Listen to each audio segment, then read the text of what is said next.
ಕೆಲವು ಬಾಯ್ಪಾಟ್ ವಚನಗಳನ್ನು ಹೇಳ್ತಾರೆ. ಆ ವಚನಗಳ ಮುಖಾಂತರವಾಗಿ ನಾವು ಮುಂದೆ ನಡೆಯುವ. ಮೊದಲನೇದಾಗಿ ನಮ್ಮ ಸಾಕ್ಷಿ ಬರ್ತಾಳೆ. ಮೈಕ್ ಕೊಡ್ರಿ.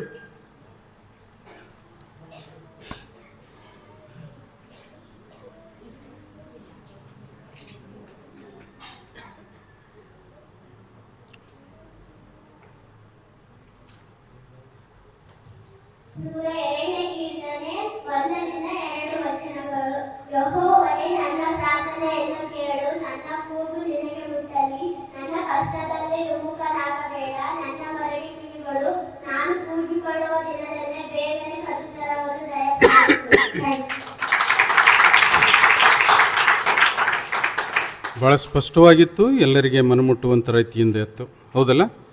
ಅದೇ ರೀತಿಯಿಂದ ವಾಕ್ಯ ಹೇಳ್ತಕ್ಕಂಥ ಪ್ರತಿಯೊಬ್ಬೊಬ್ಬರು ಸ್ಪಷ್ಟವಾಗಿ ಜನರ ಕಿವಿಗಳಿಗೆ ಮುಟ್ಟುವ ರೀತಿಯಲ್ಲಿ ಹೇಳಬೇಕಾಗಿ ಅದಕ್ಕೆ ಸಿದ್ಧತೆ ಮಾಡಿಕೊಳ್ರಿ. ಮತ್ತು ಮುಂದಿನವರು ಯಾರು?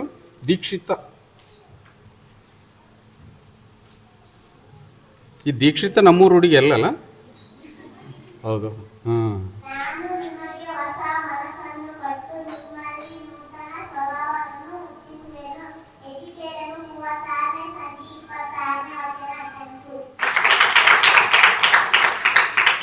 ಹೌದು. ನಮ್ಮೂರು ಹುಡುಗಿ ಅಲ್ಲಂದಾಗ ಇರಿಸಿಗೆ ಬಿದ್ದಳು ಆಕೆ. ಭಾಳ ಚಂದ ಹೇಳಿದ್ರಲ್ಲ, ಅದ್ಭುತವಾಗಿರ್ತಕ್ಕಂಥದ್ದು. ದೇವರು ಒಳ್ಳೆಯ ನಿರೀಕ್ಷೆ ಮಾಡ್ತಾನೆ. ಇಂಥ ಮಕ್ಕಳ ಪವಿತ್ರವಾದ ಬಾಯಿಯಿಂದ ಈ ನುಡಿಗಳು ಬರ್ತದಲ್ಲ, ಅದು ಅವರ ಜೀವಿತಕ್ಕೆ ಭದ್ರ ಬುನಾದಿಯಾಗಿರ್ತದೆ. ನಮ್ಮ ಸಹನ.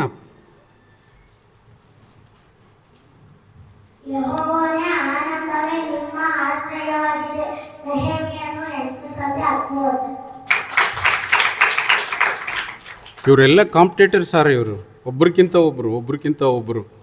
ದೇವರು ಅದ್ಭುತವಾಗಿ ನಮ್ಮನ್ನು ನಡೆಸ್ತಾ ಇದ್ದಾನೆ. ಇನ್ನು ಕೆಲವರಿಗೆ ಪೂರಕವಾಗಿರ್ತಕ್ಕಂಥ ಅವರ ತಂದೆ ಅಥವಾ ತಾಯಿ, ಅಕ್ಕ ತಂಗಿಯರು ಅವರಿಗೆ ವಾಕ್ಯ ಕಲಿಸ್ತಾ ಇದ್ರಲ್ಲ, ಅವ್ರನ್ನೂ ಕೂಡ ದೇವರ ಆಶೀರ್ವದಿಸಲಿ. ಸಹನ ಕೂಡ ಒಳ್ಳೆಯ ವಾಕ್ಯವನ್ನು ಅದ್ಭುತವಾಗಿ ಹೇಳಿದ್ದಾಳೆ. ಮತ್ತು ಅಂಕಿತ ಹೇಳ್ತಾಳೆ ಈಗ.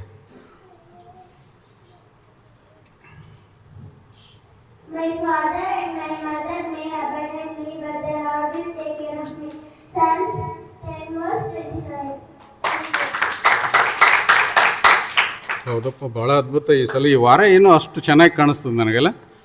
ಅದ್ರ ಜನ ಇಲ್ಲ ಅಷ್ಟೇ, ಆದರೆ ಇದ್ದದ್ರಲ್ಲಿ ಅಷ್ಟು ಚೊಕ್ಕವಾಗಿ ಅದ್ಭುತವಾಗಿ ದೇವ್ರ ವಾಕ್ಯ, ಒಳ್ಳೆಯ ವಾಕ್ಯಗಳು ನಮ್ಮ ಕಿವಿಗೆ ಬೀಳ್ತಾ ಇದೆ. ಇನ್ನೂ ಕೆಲವರು ಇದ್ದಾರೆ ನೋಡೋಣ. ಈಗ ಹೆಣ್ಮಕ್ಳು ಐತಿ, ಗಂಡ್ಸು ಮಕ್ಕಳು ಯಾರು ಹೇಳ್ತಾರೆ, ಎಷ್ಟು ಚಂದ ಹೇಳ್ತಾರೆ ನೋಡೋಣ. ಅಭಿಷೇಕ್.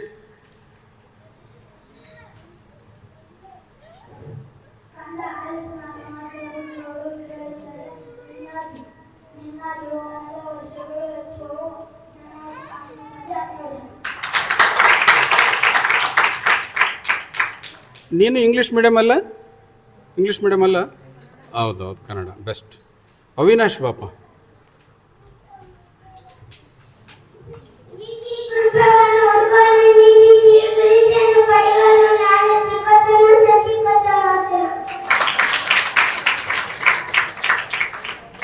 ದೊಡ್ಡ ಗದ್ದಲ ಇದು. ಹೌದೌದು, ಭಾಳ ಅದ್ಭುತ. ಮಕ್ಕಳ ಮುಖಾಂತರವಾಗಿ ಈ ರೀತಿಯ ಪ್ರತಿಕ್ರಿಯೆ ದೇವರು ಮೆಚ್ಚತಕ್ಕಂಥದ್ದೇ ಆಗಿದೆ. ದೇವರು ಪ್ರತಿಯೊಬ್ಬೊಬ್ಬರನ್ನ ಆಶೀರ್ವದಿಸಲಿ. ಈ ಅದ್ಭುತ ವಾಕ್ಯಗಳು ನಮ್ಮ ಚಿಕ್ಕ ಬಾಯಿಯಿಂದ ಬಂದರೆ ನಿಮ್ಮ ಜೀವಿತ ಭಾಳ ಉನ್ನತಕ್ಕೆ ಇರ್ತದೆ. ಪ್ರತಿಯೊಬ್ಬೊಬ್ಬರು ತಿಳಿದುಕೊಳ್ಳ್ರಿ, ಅದರಲ್ಲಿ ನೀವು ಮುನ್ನಡೆಯಿರಿ. ಮುಂದಿನ ವಾರ ನೋಡೋಣ ಯಾರು ಎಷ್ಟು ಚೆನ್ನಾಗಿ ವಾಕ್ಯ ಹೇಳ್ತಾರೆ ಅಂತೇಳಿ. ಯಾರಿಡಿ